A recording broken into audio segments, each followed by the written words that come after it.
get on top?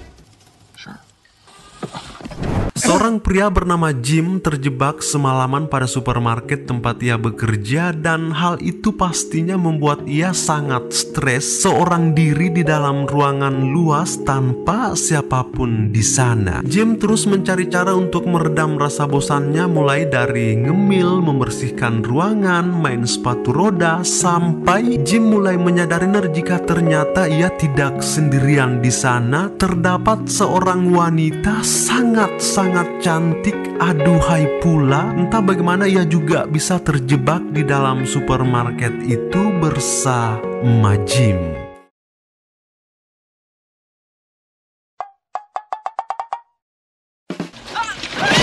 Jadi ceritanya gini ner sayangku. Dimulai dengan Jim yang lagi diusir paksa oleh bosnya, dengan kata lain dipecat karena terlalu ceroboh dalam bekerja. Padahal lucunya ner, ia mempunyai cita-cita yang luar biasa tinggi, mulai dari memiliki jet pribadi, mobil mewah, bahkan rumah yang megah tak terkecuali wanita cantik dalam imajinasinya. Namun saat ini ia sudah beberapa kali dipecat dalam dunia kerja karena terlalu ceroboh serta sering berkata kasar. Hingga suatu waktu Jim datang curhat dengan kenalannya, kita sebut saja Amir, bekerja sebagai penjual bensin. Jim datang ke sini, siapa tahu aja ia diberi petunjuk lowongan kerja sesuai dengan kemampuannya. Tapi saya juga tidak tahu apa sebenarnya kemampuan dari si Jim ini ner. Nah, sembari ngobrol-ngobrol, tiba-tiba datang seorang gadis mengisi bensin, dan wow, cantiknya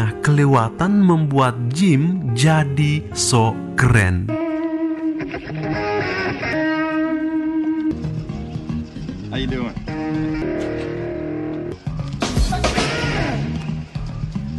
You got fired again, didn't you? Nah, datanglah ayahnya Jim marah-marah karena telah mengetahui jika anaknya ini dipecat lagi. Pun ia langsung menyeretnya pulang ke rumah sederhananya untuk mendapatkan ocehan lanjutan. Bahkan saking jengkelnya melihat Jim semalaman, Rudy hanya terus ngomel-ngomel memarahi anaknya ini karena tidak pernah becus dalam bekerja. Padahal usianya sudah menginjak 24 tahun. Kata kasarnya Jim saat ini dianggap sebagai beban keluarga saja.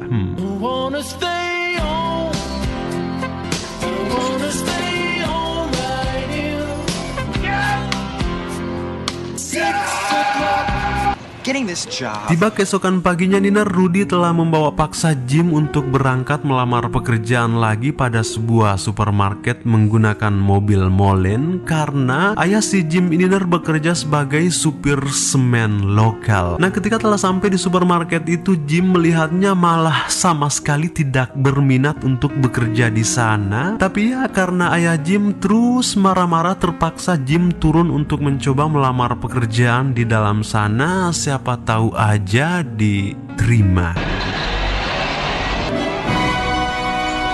Percaya diri sekali Jim mulai memasuki supermarket itu, menemui manajer toko bernama Mars. Tidak terlalu lama mereka negosiasi. Pada akhirnya Jim langsung ditawari pekerjaan, namun sebagai OB, bocah pembersih malam, dengan gaji $4 per jam. Awalnya sih Jim kurang setuju tapi karena takut mengecewakan ayahnya lagi, pada akhirnya sepakat juga. I beg.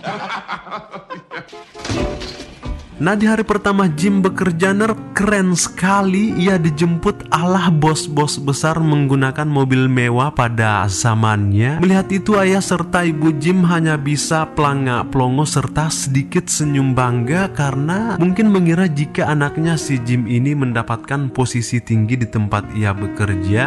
Padahal nyatanya ia hanya dipekerjakan sebagai bocah pembersih malam. Duh, Jim. Saking sombong Jim naik mobil mewah, di perjalanan ia menyodorkan kepalanya meneriaki kawan-kawan bocahnya yang lagi bersepeda, berkata, Peace meeting with the Vice President of Bulgaria.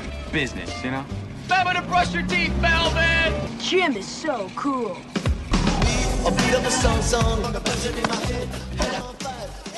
Bobby, got a loose towel here. First thing in the morning. Who's he? Kini Jim telah tiba di supermarket tempat ia bekerja. Dengan pedenya ia berjalan seolah-olah dirinya lah sebagai bos di sini. Dan di waktu yang sama ternyata kita melihat wanita cantik yang pernah dilihat Jim sewaktu di pom bensin pada tempo hari itu sedang belanja di sini, di mana telah terdengar pengumuman jika toko akan segera ditutup dalam 5 menit ke depan, yang pada akhirnya para pembeli cepat-cepat mengamankan semua barang belanjaannya, termasuk wanita cantik membahana ini. Nah, tiba di malam hari di saat semua pembeli serta pekerja yang lain sudah pada balik, Jim seorang diri ternyata didatangi pria gondrong bersenjata merupakan petugas toko ini, datang mengarahkan sekaligus menyuruh Jim untuk cepat-cepat menyelesaikan seluruh pekerjaannya, membersihkan toko. Padahal begitu luasnya bahkan ada satu aturan lagi, pria gondrong ini melarang Jim memakan makanan apapun yang ada di dalam toko. Katanya itu tidak masuk dalam perjanjian kontrak kerja. Namun hal yang tak disangka-sangka, pria gondrong ini ternyata meninggalkan Jim seorang diri, mengunci pintu dari luar. I'm locking you in. I'll let you out. Now get to work! Setelah Mas Gondrong pergi, kini Jim mulai mengerjakan tugasnya. Ia mulai menyapu lantai, ngepel, merapikan barang. Namun terlihat tak biasa, Jim bekerja secara ambur-adul kiri kanan, dimana waktu sekarang baru menunjukkan pukul 9 malam. Padahal toko ini baru dibuka setelah jam 7 pagi nanti. Setelah membersihkan pastinya Jim merasa lapar. Ia pun mencicipi beberapa jualan toko, lalu barulah ia istirahat sambil membaca buku. Lalu dalam kondisi ini tubuh Jim lumayan lelah, namun matanya tidak bersahabat. Ia pun menelpon orang tuanya, cerita sebentar, lalu melanjutkan kegabutannya, nonton bareng kekasih bayangan, main drum, memutar musik. Bahkan saking gabutnya si Jim, ia sampai berkostum layaknya seorang putri. Sambil main sepatu roda, Jim terus melaju menikmati alunan irama musik sampai ia melihat seperti ada seorang gadis sementara lagi berdiri di antara perapian pakaian. Dan ya mungkin karena Jim mengira itu adalah patung atau kunti, ia pun lanjut menari-nari sampai Jim baru benar-benar heran saat melihat gadis itu tengah berdiri tepat di hadapannya. Dan mungkin karena kecantikan gadis ini kelewatan, sampai-sampai membuat Jim tidak berkedip, tak menyadarkan diri. Are you alright? Yes, I'm fine, thanks. What are you doing here? I work here. Bagaimana tidak heran karena ternyata gadis ini adalah gadis yang pernah membuat Jim kepincut parah sewaktu di pom bensin lalu. Hingga malam ini Jim terjebak sama-sama tanpa siapapun kecuali mereka berdua. Gadis cantik ini bernama Josie, anak dari pengusaha kaya raya di kota ini yang katanya ia terjebak karena ketiduran di ruang ganti saat mencoba pakaian dalam yang ingin dibelinya. Sembari ngobrol-ngobrol dari WC yang berdampingan, entah kenapa Jim tiba-tiba berdiri menatap Josie. Sama sekali tidak ada rasa kaget dan malah terlihat respeknya agak aneh. Nah, di sisi lain di luar sana ternyata ayahnya Josie sudah mendatangi polisi meminta bantuan untuk mencari anaknya. Tak terkecuali ayahnya Jim yang sementara lagi khawatir berat memikirkan anaknya karena sudah mau larut malam tapi tidak pulang-pulang juga. Kembali ke supermarket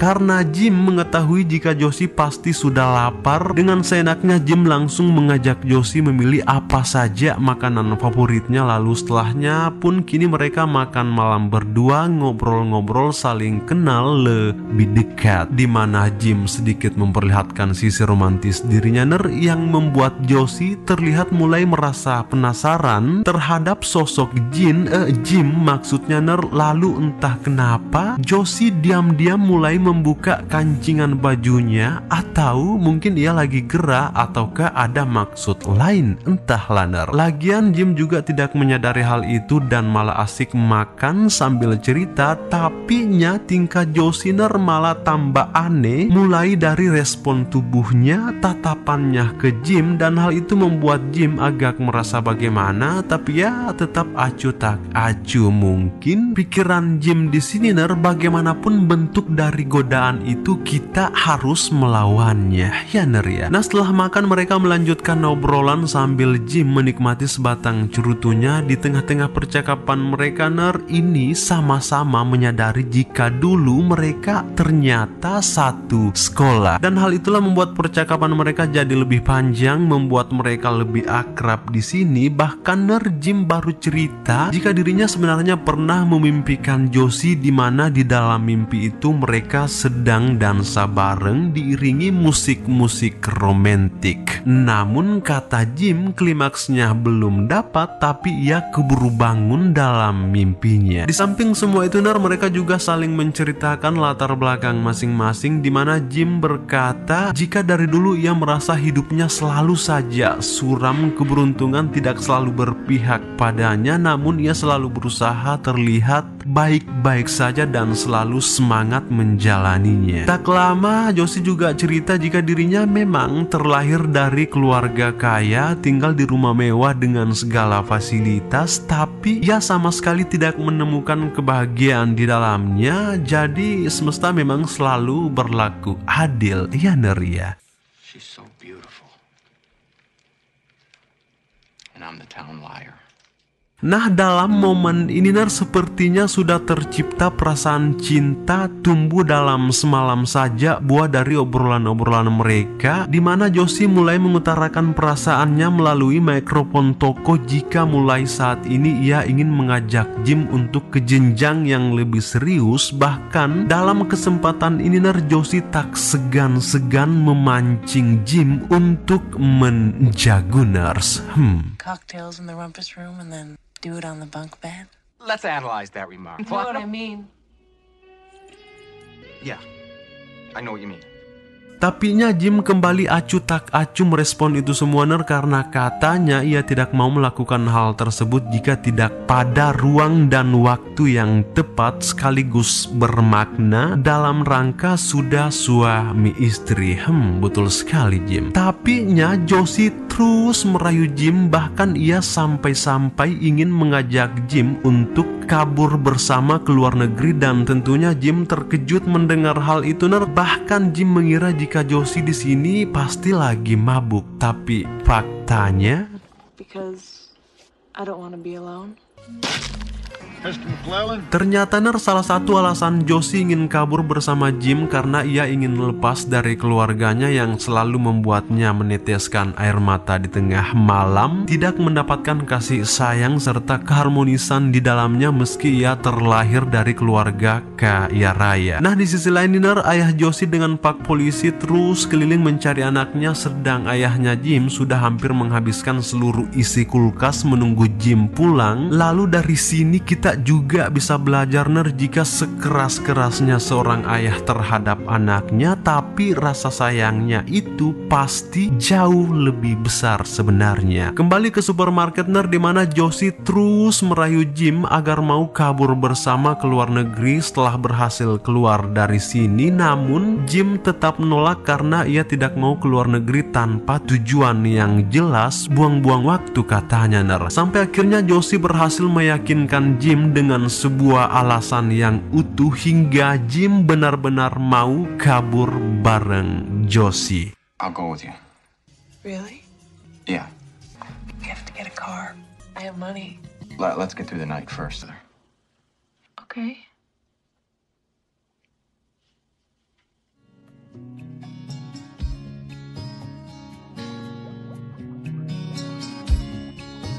Sampai akhirnya Ner, cinta telah bersemi di supermarket ini. Mereka terlihat sedang dansa menikmati setiap gerakan senikmat-nikmatnya, berpelukan hingga kini bibir seksai Josie perlahan mulai mendekap Jim hingga mereka melakukan saat ini juga.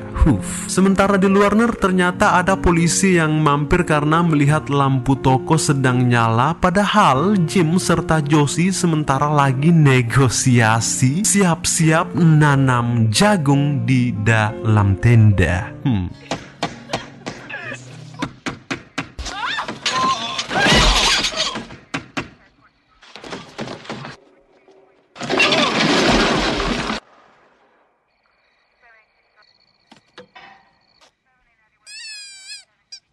you seen Josie McClellan? Oh, Well, why? she's missing. Oh, yeah.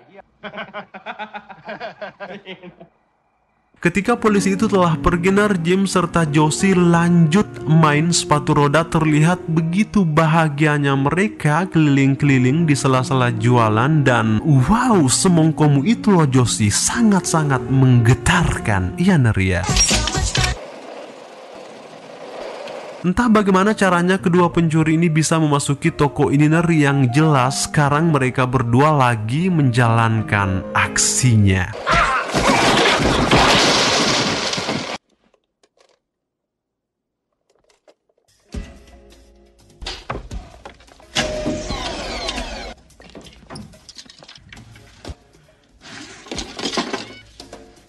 You're on top.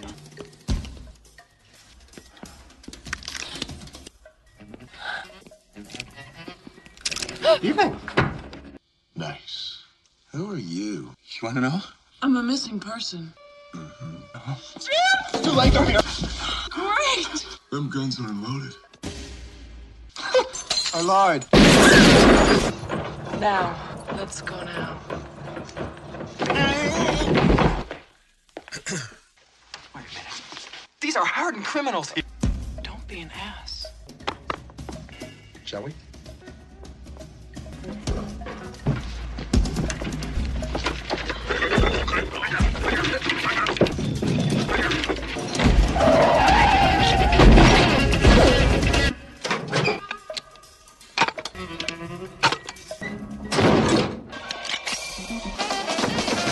Attention target shoppers.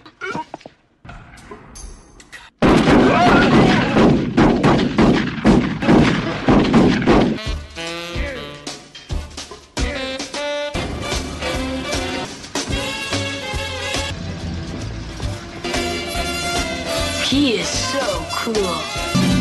Pada akhirnya Jim serta Josie berhasil keluar dan telah hidup bahagia di luar negeri. Kini telah usai. Hal apakah yang bisa kita petik dari kisah ini?